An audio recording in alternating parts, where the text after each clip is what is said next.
First, I would like to say thank you to Hannah for the amazing intro, to Ms. Hardy and the Chapel Council for giving me a chance to share my story with the community, Angelina for the wonderful performance of a song that means something special to me, and Ms. Wen and my friends for supporting me throughout my time at Millbrook. Second, I want to say that I did it. I kept the promise. Mr. Downs, when you asked international students to give a chapel talk and share a journey at Millbrook, I was determined to do one, and here I am. Hello, everyone. For those who don't know me, I'm Lucy Lee. Or if you really know me, I'm Lee Jusin. The story I'm going to share might seem unrelatable or even outdated, but I do believe that it is a valuable lesson for us to learn and create a more understanding and inclusive community. It was September 7th, 2019, that I stepped on this land, this school. As a first-year international student in American high school, I experienced culture shock and homesickness that was challenging for a 15-year-old. I initially was patient. I was proud of my identity and culture, yet I wanted to create friendships too.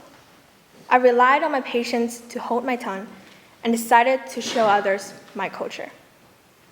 I taught my peers Mandarin and how to cook Chinese food. I felt my special identity as Chinese earned me some opportunities to make friends. That was until the pandemic. I can vividly remember that it was the end of 2019 when I opened my phone and checked my Instagram and saw BBC reported the first case of coronavirus in China.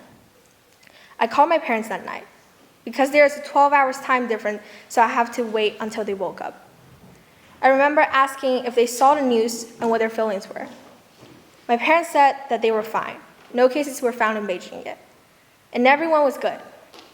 To be honest, that was all I needed to hear. All I wanted was for them to be safe.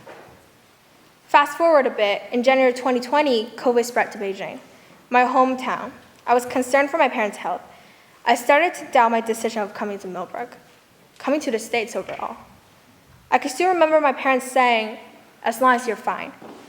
I felt alone that night. I felt homesick. I was worried, just like the first time I had come to Millbrook. Kung flu, the Wuhan virus, and the Chinese virus, all nicknames for COVID-19, made me doubt the value of being Chinese. I was concerned for my parents' health, making sure to call them every day until COVID hit the US too. But at the same time, COVID-19 was like a toxic seed planted in my brain that constantly reminded of my identity.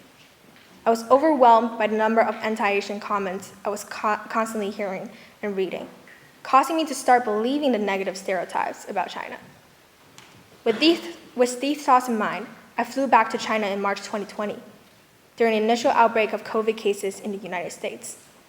I spent 14 days in quarantine, which gave me enough time to reflect on the world's view of me, my family's view of me, my peers' view of me, and most importantly, my view of myself.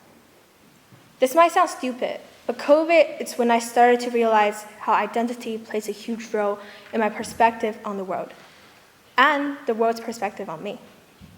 I'm thankful in some way for what COVID granted me.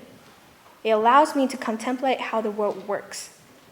I spent my whole sophomore year online, a desktop, a desk, some notebooks, a pencil. I spent the majority of my day in my room, alone. Well, my cat was always by my side, but I could not hang out with my friends back home since they had school. Occasionally, I would look at my phone, and under the news comment section, I would always find people questioning my country, questioning the judgment we made, questioning the impact we had on the world's health. I tried to be logical. I tried to convince myself that people were just bothered by the inconveniences that the virus had brought to them. However, with the huge amount of negative comments flowing on the news page, even in my DMs, it was powerful enough to win over my logic. That is when I started to turn to the coping mechanism of denial. I tried to hide my identity. I started to hide my identity. I could not change my appearance and race. Instead, I started to hide the special side of me. Whenever my non-Chinese friends text me, "What do you have for lunch?" I would answer, "Pasta, salad, or pizza," even though I had dumplings, noodles, or hot pot. I changed my name on delivery apps, online shopping websites, etc., using my friend's last name so they would not know that I was Chinese. I tried to act and think like my American peers, although I hated doing so because I felt like I was betraying myself. my family, and my country. It was like a drug. Once I realized the benefits of hiding my true self from others, I could not stop. Everyone knows the best way to overcome addiction is to seek help. Overcoming my addiction was not as easy. I attempted to seek help, but I felt that there were no resources that I felt comfortable turning to. I felt stuck. I had a dilemma that I wanted to move forward, but at the same time, I'm in my comfort zone of being this fictitious Lucy that I made up for myself. This phase of pretending lasted 1.5 years. I tried not to do anything weird and outside of the American norms that I was exposed to. Instead of enjoying the Chinese packed food in my common room with friends, I kept it to myself. Instead of talking about my country, I tried to end conversations with others if it became about the special side of me. This not only exacerbated my addiction to trying to become someone else, but also stopped me from socializing with others. I pretended to be just like any other person in my grade. In other words, I was nothing special. The turning point came when I started to know Miss Wen. She has not only been my advisor for 2 years, but my mentor and mom on campus. Although I never talked to her about this before, she was the epitome of a person who embraces her true identity and accepts who she is. The passion she has for teaching Mandarin class enlightens my passion to spread my culture and be a cultural ambassador at Millbrook. She pushed me to be who I am, and she makes me know that being passionate about my own culture or my own perspective is nothing to be ashamed of. It is hatred that people should be ashamed of.